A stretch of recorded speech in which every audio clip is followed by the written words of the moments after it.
Okay guys, when we left off last time, we had a whole lot of options, and since then I've talked a little bit to the guy that I'm building this for, and we both decided that we really like the looks of maintaining the Centurion barrel as much as possible, instead of going with a stubbier nose on it, which means that we're going to be tucking the Stryfe up higher in the shell. So I've got a couple ideas on how to address that, but we won't really know just how far we have to go until we're actually trying to fit the internals in, which means there's a lot of gutting, a lot of cutting out some of the internal structure on the Centurion first. But in the meantime, I have finally done kind of a finalized fit, or at least a rough fit. I actually have these pieces, just kind of hot glued together, just to get an idea visually of kind of how to progress. But these are the pieces that were cut out and we were talking about using for, using somewhere else, but ended up just tucking them in just in front here, and I cut that bottom of this piece off like we talked before and kind of tucked it around there. Not sure how we're going to address this little, problem right in here in this little area, but at least that gives us the majority of the area kind of taken care of. And right now we have a functional jam door. It still needs cleaned up inside, but at least we know the function's there and it looks all right. And we have kind of the base of the blaster set up and ready to go. And kind of what we're looking at, I also cut off a bit of the barrel from the Centurion just to bring it in a little bit. It looked really cool with a full-length barrel, but that's just a little impractical and was just a little too long for the rest of the proportions of the blaster. So what we have now,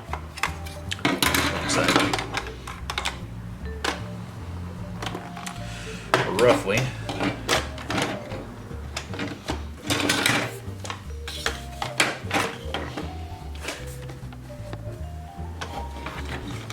something kind of along these lines. These are the proportions I'm going to try to stay pretty close to. I'm going to tweak the barrel a little bit. I think I'll just kind of clean it up. That's just a raw cut that I made, but it seems to balance pretty well. It's not overly long, it's not overly short. It gives us plenty of room if we still decide to do an underbarrel of any kind. Then we can still, I think, fit that in without looking too weird. But even if we decide to just go with a grip in the long run, we still have a nice looking general kind of silhouette and proportions overall. So that's kind of what we're looking at in the for kind of the big picture so far. But the biggest issue right now is we don't have anything for the magwell.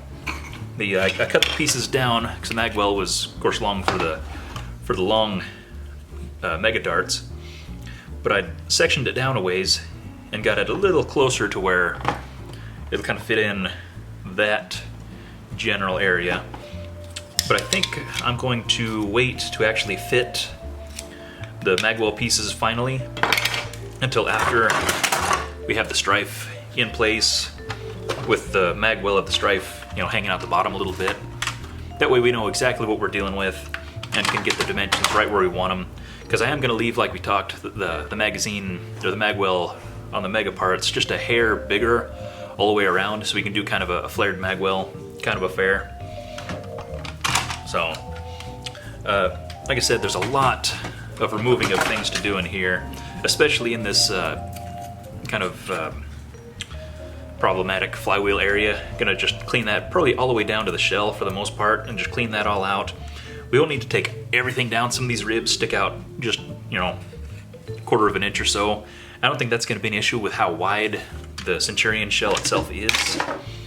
But a lot of these, weird bumps and like this guy, just get rid of as much of that as possible. And I think we're going to go ahead and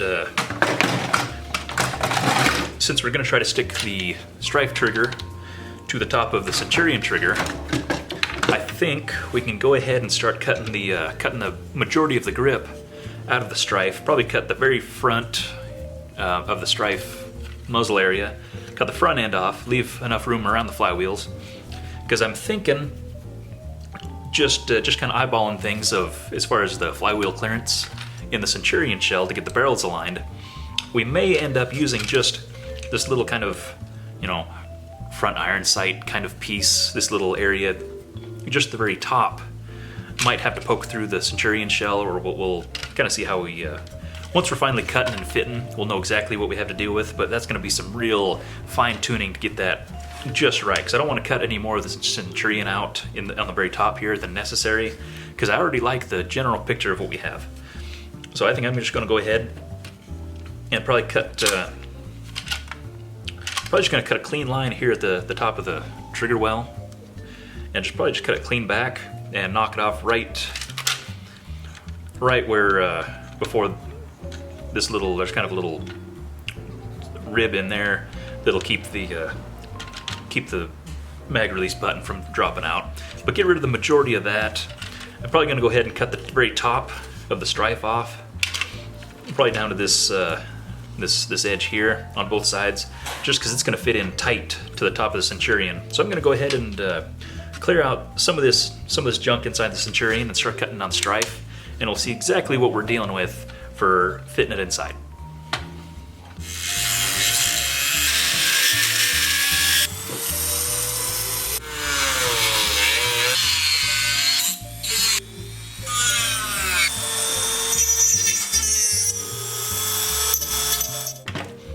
Okay, I've removed a good majority of the Stryfe and removed some of the inner material on the Centurion, and I was just sizing things up a little bit, and a thought came to me that once the Stryfe's in place, it covers up the track that the Centurion jam door rides in.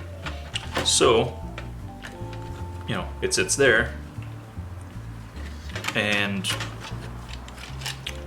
they both can't coexist. So what I think I'm gonna have to do is basically, I think I'm gonna come in as close to the back of the flywheel cage as I can, and, you know, without affecting the structural mounts or anything, and cut it down to below, or right at this bottom of the jam door drop out on the Stryfe, and go straight across the back, and have to do that with both sides. That way we can maintain the jam door will sit right about there. I'll probably have to cut out, kind of knock the corners off this, and in order for that to slide back, I think we're going to take it all the way across. So I think I'll just take this line at the bottom of the little notch for the jam door and cut out the whole top of the battery tray and all the way through, and knock the top half of the stock attachment off and everything, and see where that gets us. And I think while I'm cutting, I'll go ahead and rough out some of the magwell opening on the bottom of the bottom of the Centurion, which, you know, probably cut it about halfway through, height-wise, just to get kind of an idea on location, instead of cutting all the way through. And then, you know, we'll just make some brief cuts, kind of in the neighborhood of where it's sitting, just to kind of start moving in that direction. Okay, now here's basically what we're looking like at this point. Still some more trimming to do. Most of the back is wanting to settle in. Still needs to do some more trimming across the magwell area. Also gonna have to cut the inside of this little piece on the whole muzzle end out to make room for the cage. I'm thinking if I line up the whole motor mount there, oops, at kind of this pocket back in here, deep, basically as far back as I can get it, as far back and up. It looks like if I line that up there, that puts the other motor mount just above this red piece, kind of in this little pocket where it turns into the barrel. So I'm thinking I might be able to, if I start cutting away this red part underneath, and see if I can get, because I still have the face here of the Stryfe. I'm thinking I might cut the back end loose and leave just enough material, you know, I might even cut the bottom of the the stud off, the mounting boss, and see if I can just, basically in the end, have these two pieces glued together, since I'll probably be painting this piece a different color anyhow, instead of leaving it orange, and molding it into making this a structural piece and attaching the front top motor mount in this little pocket here. And see how far. I'm gonna have to cut this area out as well, trim it down, or out, I guess, and see just how much, see if I can basically sneak it in, and once trim off as much as I can off the cage housing here, and see if I can get away with just cutting a little bit out, and then just patching it with, building some kind of external clearance box. I think I'm gonna go with that route. I had considered, making a cut here and stretching this and adding a piece in the middle, but that's gonna be one more seam right in the middle of all these other seams, and I think that's just gonna be asking for trouble there. So I'm going to do just a sacrifice of some cosmetics. We got these little rib details, and we might have to sacrifice some of that, and I'll try to do something that still looks presentable and nice and doesn't look like, hey, you cut a hole and then did some kind of crappy job patching it up. We'll see if we can do something clever, use some other shell bits to make it kind of blend together so it doesn't look quite so much like what it is. So I think, I think I'll do some more cutting on the cage here, and then just start whittling out this little area here and see just how far I need to go, and in settling this in. So I'm going to go ahead and just hope this all works, and that I can tuck it inside the Centurion shell. I'm going to go ahead and cut the top piece off that we were saving. We're just going to say, you know what, if this doesn't work, we'll just build something. And so there again, it's an adventure. We'll see how it goes.